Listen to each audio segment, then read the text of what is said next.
अहो काय झालं? अहो का बसा, काय झालं? अहो काय झालं? मी काय म्हणत नाही अजून. अहो मी बघितलं सुद्धा नाही तुमच्याकडे.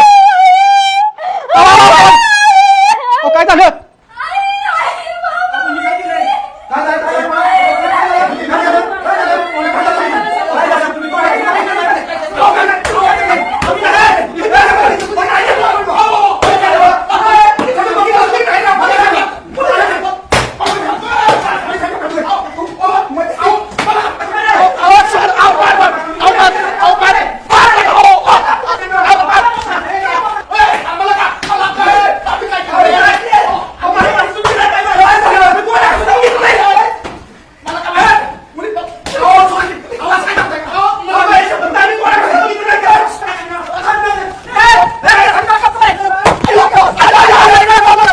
माझ्या पुढचा केसाने गळा कापला त्याच्या पाटोळीने खोट्या बातम्या देतोय आपल्याला. हा बरकडी चिंदड्या करून टाकल्या असत्या. पळून जातोय तो. झाले चालते. एवढं कशासाठी केलंय मूर्खा? माझ्या पुढचा केसाने गळा कापताय. केसाने गळा कापताय.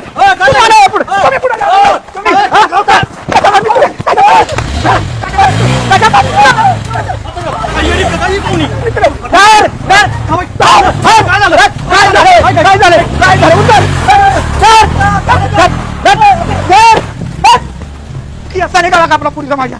हा अगं स्वप्नाली काय झालं बाळा? रडू नकोस, घाबरू नको. काय झालं माझ्या लेकराला? काय झालं बेटा सांग की.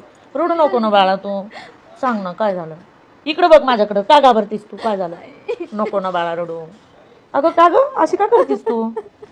काय झालं बघा ना बाळा? किती रडते ती. काय झालं मला सांग बरं. तुम्ही नव्हतं मारायला पाहिजे. काय झालं मला तू खरं सांग बरं. खरं काय झालं ते मला सांग. त्यांना अजून जाऊन मी घरी जाऊन तोडवतो त्यांना. हा तर मला तू तू खरं घाबरूच नको, घाबरूच नको तू. अगदी खरं काय ते सांगतो बघू बेटा स्वप्नाली. बाबा काही नाही, जे काही झालं ते सगळं चुकीचं झालं.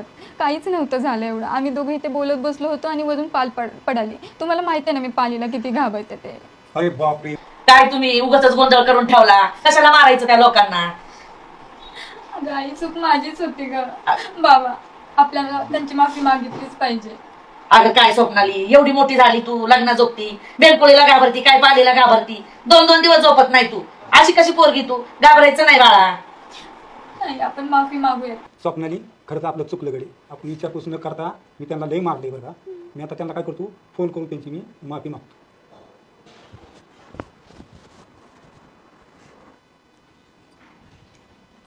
पाटील बोला ना. शकूनच्या परत नादी लागायचं नाही, लगीन जमवायच्या. ती तुमचा स्वैर आहे ना. अण्णा तुम्ही जीव सोडा, आपण त्या स्वैराच्या दाराला जाऊ नका. जाळ झाला असल्याचा सगळा खिळखिळा झाला मला कमरेचा. पाटील चांगलं जुळत आलतं. या गाबड्यानेच काहीतरी त्या पुरीला म्हणलं असेल. नाही हा. ती पोरगाने बिलिंदर आहे. नाही खरंच बिलिंदर लय बिलिंदर आहे. आणि पाटील तुम्हाला सांगतो, मी तुम्हाला पाटकुळी का घेऊन आलो. का?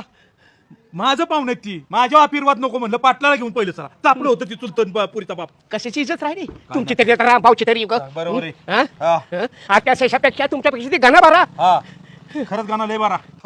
शशा अरे तुझ्यामुळे लय मार खाल्लाय. देवा शपथ कसला देवा शपथ बघितलं मी.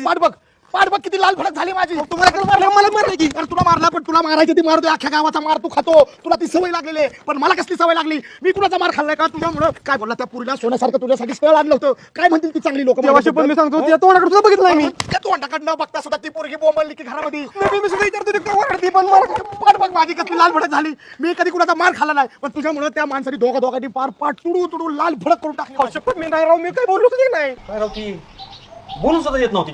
तडा नुसतं ठोकं टाकत होती. रामू पाटलाला विचारा, लहानाचं बसून पाहते. हे कमवते पैसे. पटरा भट्ट म्हणता जाते. 2 ट्रक त्याचं वांग जाते. बरं लय कमवते पैसे. खाऊ बरोबर. मग सगळ्यात महत्वाचं संस्काराचं सांगा ना. असं पैसा दे पण संस्कार आहेत का पोरांना? शब्दाच्या पलीकडे नाही करू. 1 नंबर करू. पाहुणा आपण स्वयंपाक वस्तूवर घराचा पैसे बघून येऊ. होय की? चला की. हा यांचं पण लय मोठा परिसर आहे अण्णा. चला पाटील चला. स्वयंपाक बनवून घ्या. चालते. या पुढे चला. तुझ्या काय अपेक्षा आहेत माझ्याकडून? माझं काय नाही, चांगली सुशील असली तर बस. तुम्ही एवढं घाबरताय का? घाबरायचं म्हणजे तशी माझी पहिलीच वेळ. माझी पहिल्यापासूनच अपेक्षा होती की माझा जो होणारा नवरा असेल तो निर्व्यसनी असावा, धाडसी असावा. निर्व्यसनी मी पहिल्यापासूनच आहे. आणि धाडसाचं म्हणत असाल ना तर आपल्या शेतीत दारे धरताना घराचा वाघ घालता. शिफ्टीला धरून घराघर फिरवणं पाटला. तुम्ही एवढं घाबरताय का? नाही घाबरत नाही, पण माझी पहिलीच वेळ असल्यामुळे तसं होतं. माझी पण पहिलीच वेळ आहे. अजून तुम्हाला तुम्हाला काय विचारायचंय मला अजून? मला काय नाही, सुंदर सुशील मुलगी असली का माझं. अजून काय अपेक्षा आहेत तुमच्या? नाही माझी काय अपेक्षा, मला इटो दाडू खेळायचा शौक आहे. तुम्ही तिकडे का बघताय? तिकडे म्हणजे माझा अचानक जरा अंग